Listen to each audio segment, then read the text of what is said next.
Praise the lord. प्रभु यीशु मसीह के महान और सामर्थी नाम में मैं राजन कुमार आर्या आपका स्वागत करता हूं। सभी भाइयों सभी बहनों को जय मसीह। आज का जो टॉपिक मैंने सेलेक्ट किया है वो है व्यभिचार, एडल्ट्री, शैतान का सबसे पावरफुल हथियार। आज चारों तरफ देख लीजिए, चारों तरफ के माहौल को देख लीजिए। शैतान बहुत ज़्यादा इस हथियार का इस्तेमाल कर रहा है। हमारे बेटे हमारी बेटियां सेल्फी ले रहे हैं, फेसबुक में अपना समय बिता रहे हैं। नेट बुरा नहीं है, मोबाइल फ़ोन बुरा नहीं है, लेकिन इस मोबाइल फ़ोन का गलत इस्तेमाल कर रहे हैं। रात को वो चैटिंग कर रहे हैं, बातचीत कर रहे हैं, सेल्फी भेज रहे हैं लेके, और बहुत ज़्यादा मिसयूज़ हो रहा है। और शैतान उनको गिराता जा रहा है, उनके कैरेक्टर को नष्ट करता जा रहा है, उनके जीवन प्रभु के लायक नहीं हो रहे। परमेश्वर का कलाम हमसे क्या कहता है? पहला कुरिन्थियों 3 अध्याय 16वीं आयत कहती है कि क्या तुम नहीं जानते हो कि तुम परमेश्वर का मंदिर हो और परमेश्वर का आत्मा तुम में वास करता है। 7वीं आयत, यदि कोई परमेश्वर के मंदिर को नष्ट कर देगा, यदि कोई परमेश्वर के मंदिर को नष्ट करेगा तो परमेश्वर उसे नष्ट करेगा, क्योंकि परमेश्वर का मंदिर पवित्र है और वह तुम हो। मेरे भाइयों और मेरे बहनों, परमेश्वर का मंदिर, हमारे खुदा का मंदिर बहुत पवित्र है। अगर आप इसे नष्ट करेंगे तो खुदाबंद के साथ नहीं चल पाएंगे, पिता के साथ नहीं चल पाएंगे, पिता की महिमा नहीं कर पाएंगे, क्योंकि वो पवित्र है। और आप एडल्ट्री करके पवित्र नहीं रह सकते हैं, आप अशुद्ध हो जाएंगे। अगर आप इस मंदिर को नष्ट करेंगे तो परमेश्वर आपको नष्ट कर देगा। बहुत गंभीरता से सोचिए कि आप कैसी चाल चल रहे हैं। शैतान नहीं चाहता है कि आप प्रभु में आगे बढ़ें। शैतान नहीं चाहता है कि आप उन्नति करें, आपके घर में प्रभु का आशीष हो, प्रोग्रेस हो, आत्मिक उन्नति हो। शैतान बहुत ज़्यादा इस व्यभिचार के ज़रिए, आप चारों तरफ देखिए, मैगज़ीन देख लीजिए, आपको कुछ ऐसे अश्लील फ़ोटो दिख जाएंगे। आजकल के बच्चे इसे कहते हैं ये चीज़ तो नॉर्मल है, बहुत ज़माना मॉडर्न हो गया है। मैं कहता हूँ कि ऐसा कौन सा मॉडर्न ज़माना है जो ऐसे फ़ोटोग्राफ वो पसंद करते हैं, जिसको वो कहते हैं कि वो चीज़ नॉर्मल है। जो हमें पाप में गिरा दे, जो हमारे कैरेक्टर को डाउन कर दे, वो नॉर्मल नहीं हो सकता, वो एब नॉर्मल है। वो नॉर्मल नहीं है, वो एब नॉर्मल है, जिसे आप नॉर्मल कह रहे हैं, जिसे आप इंटरटेनमेंट कहते हैं। ये आपके जीवन को बर्बाद कर देगा।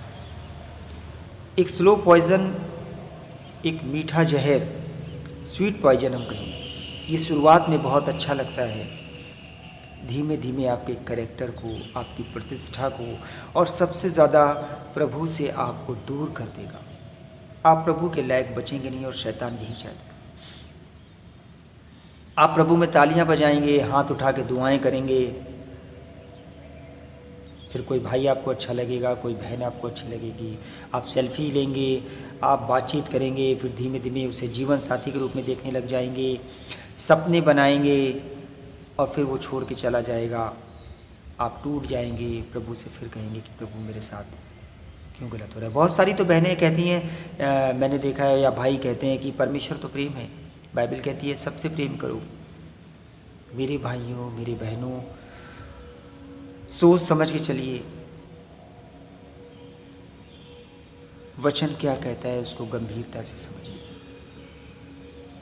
पौलुस कहता है कि मेरे मन की आंखों को खोल दे, जिससे कि मैं तेरे अद्भुत रहस्य को समझ सकूं।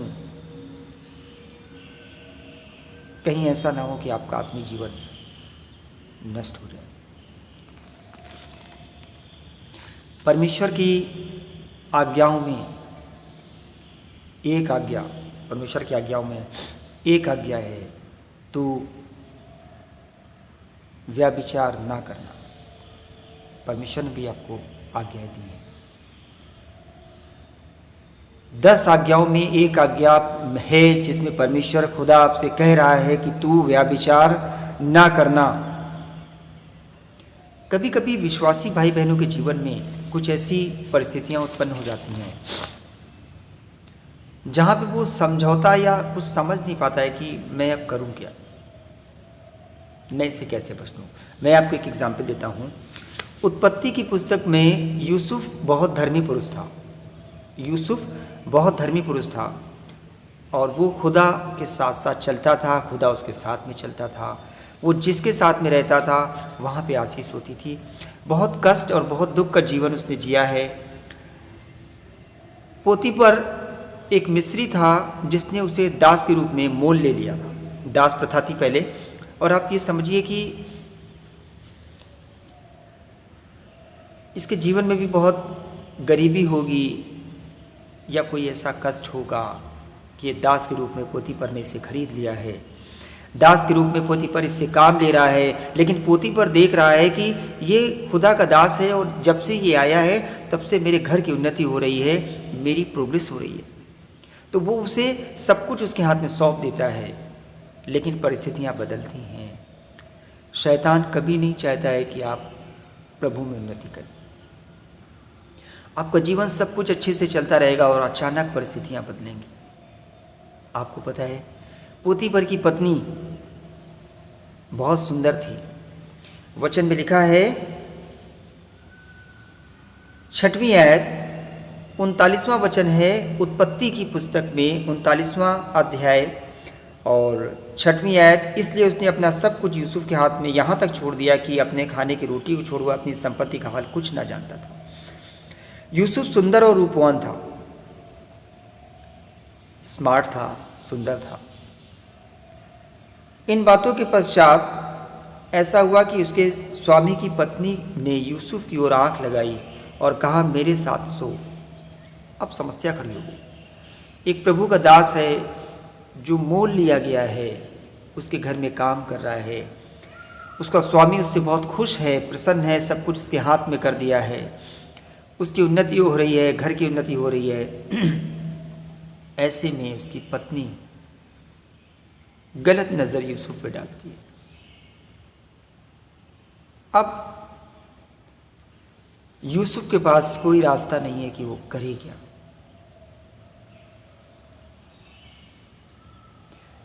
आठवीं आयत कहती है कि पर उसने अस्वीकार करते हुए अपने स्वामी की पत्नी से कहा सुन, जो कुछ इस घर में है मेरे हाथ में है, उससे मेरा स्वामी कुछ नहीं जानता और उसने अपना सब कुछ मेरे हाथ में सौंप दिया है। इस घर में मुझसे बड़ा कोई नहीं और उसने तुझे छोड़ जो उसकी पत्नी है मुझसे कुछ नहीं रख छोड़ा। इसलिए भला मैं ऐसी बड़ी दुष्टता करके परमेश्वर का अपराधी क्यों बनूं। Praise the Lord. परमेश्वर के नाम की महिमा हो। मेरे भाइयों, मेरी बहनों, यूसुफ ने उसको बताया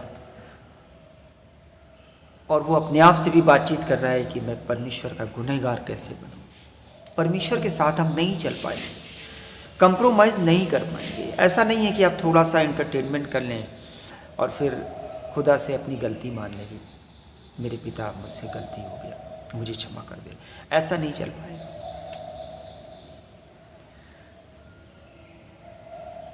बहुत ज़्यादा अति हो जाती है। 12वीं आयत में लिखा है कि तब उस स्त्री ने उसका वस्त्र पकड़कर कहा मेरे साथ सो, पर वह अपना वस्त्र उसके हाथ में छोड़कर भागा और बाहर निकल गया। Praise the Lord. उसके पास कोई रास्ता नहीं था। जब उसकी पत्नी ने उसे पकड़ दिया तो वो अपने वस्त्र को जिसको उसने पकड़ा था उसी को छोड़ के वो बाहर भाग गया। आपके सामने अगर कोई ऐसी परिस्थिति आती है, आप सोच रहे हैं कि नहीं मैं परमेश्वर से बहुत प्रार्थना करूंगा, मैं इस भाई को बदल दूंगा, मैं इस भाई को या इस बहन को बदल दूंगा, ऐसा कुछ नहीं होने वाला है। वो आपके जीवन को बदल देगा। कहीं ऐसा ना हो कि आपका जीवन नष्ट हो जाए।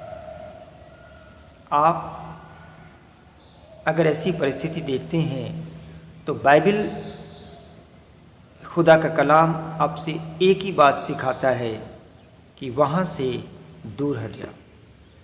यूसुफ ने वही किया था। यूसुफ नहीं बच सकता था, यूसुफ वहाँ से भागा। अगर आपके सामने ऐसी परिस्थिति आती है, आप वहाँ से हट जाइए। आप किसी को देख के आपके मन में बुरे बुरे विचार आते हैं, आप वहाँ से हट जाइए। आप उस परिस्थिति को उत्पन्न मत होने दीजिए। आपको जहाँ लगता है कि ये कंडीशन ऐसी बन रही है, व्यभिचार की कंडीशन बन रही है। कभी कभी तो क्या होता है कि जैसे कि आप बहुत ज़्यादा या टीवी देख रहे हैं या मोबाइल फ़ोन का यूज़ कर रहे हैं, आप अपने मोबाइल फ़ोन में देखिए, आपको यूट्यूब में देखिए, फेसबुक में देखिए कि आपकी बहुत सारी चीज़ों के प्रोग्राम्स आपको उसमें देखने को मिलते हैं। लेकिन कुछ ऐसे एडल्ट्री के भी उसमें आता है कुछ जो अनवांटेड है, जिसे आप नहीं चाहते हैं, मैसेज आ जाते हैं जो अनवांटेड है, आप जिसे देखना नहीं चाहते हैं वो भी आपके सामने आ रहा है। धीमे धीमे आप उसमें टाइम बिताने लग जाते हैं। चलो ठीक है, थोड़ा सा क्या दिक्कत है। इंटरटेनमेंट आपको लगता है ये इंटरटेनमेंट नहीं है, ये आपके जीवन को नष्ट कर देगा। अगर आप परमेश्वर के साथ चलना चाहते हैं, देखिए आपके साथ दो स्थितियां हैं। पहली बात तो ये कि आप जीवन का आनंद लें, और अगर आप इस जीवन का आनंद ले रहे हैं तो फिर आप परमेश्वर के साथ कैसे चल पाएंगे। आप एक साथ दो काम नहीं कर पाओगे। आप ये चीज़ सोचो कि अगर आप एडल्ट्री को आप पहले बहुत गंभीरता से समझें। गंदे चित्र देखना, गंदी बातें करना, फ़ोन पे अश्लील बातें करना, अश्लील चित्रों को देखना, किसी स्त्री के कपड़े को देख के मन में बुरे बुरे विचार करना, ये सब एडल्ट्री में आता है। आप कभी कभी कहते मैं क्या करूं, मेरे सामने कोई इस तरह के कपड़े पहन के खड़ा हो जाता है तो मैं क्या करूं। आप वहाँ से हट जाइए। आप किसी को शिक्षा नहीं दीजिए, आप किसी को कंट्रोल नहीं कर सकते हैं, अपने आप को कंट्रोल करिए। मैं सिर्फ बहनों के लिए ही नहीं बता रहा हूँ, मैं अपने भाइयों के लिए भी कहना चाहता हूँ कि प्लीज़ आप बचिए इससे। ये हमारी बहनों को, ये हमारे भाइयों को, दोनों को नष्ट कर रहा है। हमारा कैरेक्टर ही खराब हो जाएगा। तो हम पूरी दुनिया जीत लें, बहुत अच्छा पैसा कमा लें, लेकिन अगर परमेश्वर की दृष्टि में गिर गए तो हमारे जीवन का कोई मतलब नहीं रह जाएगा, हमारा कोई मूल्य नहीं रह जाएगा। खुदा का कलाम भी कहता है तू व्यभिचार ना करना। और आपको पता है कि खुदा का कलाम हमसे कह रहा है कि तुम परमेश्वर के मंदिर हो। जो कोई इसको नष्ट करेगा, खुदा उसे नष्ट करेगा, पिता उसे नष्ट कर देगा, परमेश्वर उसे नष्ट कर देगा। बहुत बुरा समय चल रहा है। इस समय में जवान अपनी चाल को किस तरह से बचा के रखें या अपने आप को किस तरह से बचाएं, तो सिर्फ आपका खुदा भी कलाम भी कहता है, खुदा का कलाम कहता है जीवित परमेश्वर के वचन से आप वचन को पढ़िए। आपके मन में अगर कोई बुरा विचार आता है तो आप उसमें सोचने मत लग जाइए। एक विचार आएगा, फिर दूसरा आएगा, दूसरे के बाद फिर तीसरा आएगा, विचार पे विचार आते चले जाएंगे और वो आपको बहुत दूर ले जाएंगे, बहुत देर हो जाएगी। आपके मन में कोई बुरा विचार आता है, शैतान बुरा विचार डालेगा, तो आप उस वक्त बाइबल पढ़िए, परमेश्वर की स्तुति करिए, प्रार्थना करिए। मैं आपसे गारंटी लेता हूँ कि वो आपके सामने टिक नहीं पाएगा, वो बुरा विचार आपसे दूर हो जाएगा। आप कभी से आजमा के देखिएगा। आपके मन में बुरा विचार आ रहा है, आप थोड़ी देर बाइबल को पढ़ के देखिए। आपके मन में जो बुरा विचार आ रहा था वो बिल्कुल डिसअपियर हो जाएगा, बिल्कुल गायब हो जाएगा। शैतान पवित्र खुदा के कलाम के सामने नहीं टिक सकता है, लेकिन वो इसे नष्ट करना चाहता है। वो चाहता है कि शैतान ये चाहता है कि जो पवित्र लोग हैं, जो खुदा के लोग हैं, ये खुदा के साथ ना चलने पाए। मेरे भाइयों, मेरी बहनों, प्लीज़ समय बहुत ख़राब है। व्हाट्सएप पे आप क्या करते हैं, फेसबुक में आप क्या कर रहे हैं, आप देखिए कैसी चाल चलते हैं। कहीं ऐसा ना हो कि धीमे धीमे करके आप शैतान के चंगुल में फंस जाएं, बहुत देर हो जाए, आप प्रभु के लायक ना बचें। जीवन की पुस्तक में आपका नाम काट दिया जाए। अगर जीवन की पुस्तक में आपका नाम कट गया तो सब कुछ खत्म हो जाएगा। आपका आत्मिक जीवन, आपका इतने सालों से जो आपने मेहनत करी है, प्रभु के साथ साथ आप चल रहे हो, सब व्यर्थ हो जाएगा। मेरे भाइयों, मेरे अजीज़ों, मेरी बहनों, प्लीज़ अपने आप को बचाइए। प्रभु से प्रार्थना करिए कि प्रभु मुझे इस परिस्थिति से निकाल। मुझे नहीं पता कि आपके साथ कैसी परिस्थिति होगी, कहाँ पे होगी, मैं नहीं जानता हूँ, लेकिन मैं इतना जानता हूँ कि आप परमेश्वर से प्रार्थना करिए। कभी कभी खुद नहीं निकल पाते, परिस्थितियाँ आपको चारों तरफ से घेर देती हैं, चारों तरफ का माहौल ऐसा ख़राब होता है। आपको परमेश्वर का कलाम, खुदा का वचन, जीवित परमेश्वर के वचन आपको बचाएंगे। आप इसे बार बार पढ़िए। कोई गुनाह हो गया है तो उसकी क्षमा और माफ़ी मांगिए। परमेश्वर आपको बहुत प्रेम करते हैं, परमेश्वर प्रेम है, वो आपको इससे बचा लेंगे, आपको माफ़ कर देंगे, आपको क्षमा कर देंगे। कोई गुनाह हो जाए तो अपने आप को बहुत गिल्टी फील मत करिए कि नहीं अब तो मैं गिरी गया हूँ तो अब क्या फ़ायदा, ऐसा मत सोचिए। ये शैतान आपके दिमाग में विचार डालता है। परमेश्वर पिता आपसे बहुत प्रेम करते हैं। अगर आपसे कोई मिस्टेक हो गया है, आप परमेश्वर के सामने घुटने टेकिए, दोनों हाथों को परमेश्वर की तरफ उठाइए, उससे क्षमा मांगिए, परमेश्वर आपको क्षमा कर देंगे। आपको ये मेरा मैसेज जो मैंने दिया है, इसे आप गंभीरता से लीजिएगा। देखिएगा कि आज पिता आपसे क्या बातें कर रहा है, जीवित परमेश्वर का वचन आपसे क्या कह रहा है। प्लीज़ अपने जीवन को बचाइए। मेरे इस चैनल का उद्देश्य सिर्फ ये है कि मैं ये चाहता हूँ कि लोग परमेश्वर के साथ चलें, परमेश्वर में बने रहें। आप सभी को जय मसीह।